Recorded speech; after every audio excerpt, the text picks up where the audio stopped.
Fala galerinha, Estela Carolina na área e hoje eu vim trazer para vocês a parte 2 dos modais em inglês. Para quem perdeu a parte 1, vou deixar aí em algum lugar ou na legenda desse vídeo o link para vocês assistirem a primeira parte que foi sobre o can e o can't, certo? Que são os modais de habilidade aí, de possibilidade que eu andei explicando no vídeo anterior. Então se você não assistiu, assiste depois esse vídeo também. E hoje eu vim trazer o might e o may, ou o may e o might, né? A ordem não vai implicar em nada. O que a gente precisa é saber a diferença e quando usar cada um deles. Lembrando que eles também têm a parte negativa, que may é positivamente, may not negativamente, might positivamente, might not negativamente. Vamos para a primeira, né? O primeiro uso dele, a diferença entre eles, né? A gente sempre vai utilizar os dois quando falarmos em possibilidades, certo? Eu anotei aqui possibilidade de acontecer algo, certo? Então sempre vou utilizar nesse sentido e sobre permissions também. Então vamos lá. Primeira diferença, eu utilizo o may quando a minha chance de acontecer algo é alta.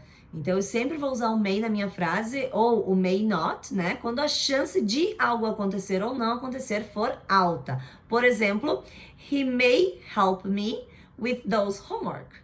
He may help me with those homework. Então, ele provavelmente, ele vai me ajudar com com aqueles temas de casa. Então, há uma possibilidade muito grande disso acontecer. Outro que eu trouxe aqui, I may see you tomorrow.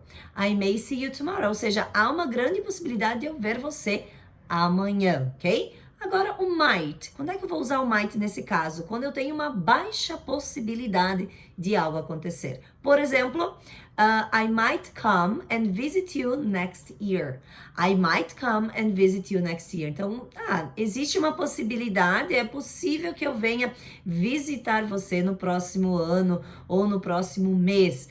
É aquela coisa tipo, eu vou lá. Pode ter certeza, eu vou lá. E no fim, a gente sabe que a possibilidade de a gente ir mesmo é baixa, por isso que a gente usa o might, ok? Então, essa é a primeira diferença. A segunda diferença que eu trouxe aqui, a gente utiliza o may quando a gente fala no presente, certo? Aqui eu até coloquei, quando a gente pede permissões do presente, quando a nossa frase está no presente, então a gente utiliza o may. Por exemplo, may I say something?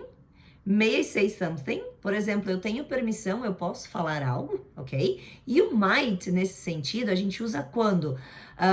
Mais no sentido de passado, certo? Então, quando existe algo no passado, uma permissão no passado, enfim, a gente acaba utilizando ele com o might. Então, por exemplo, I called him because he might be sick.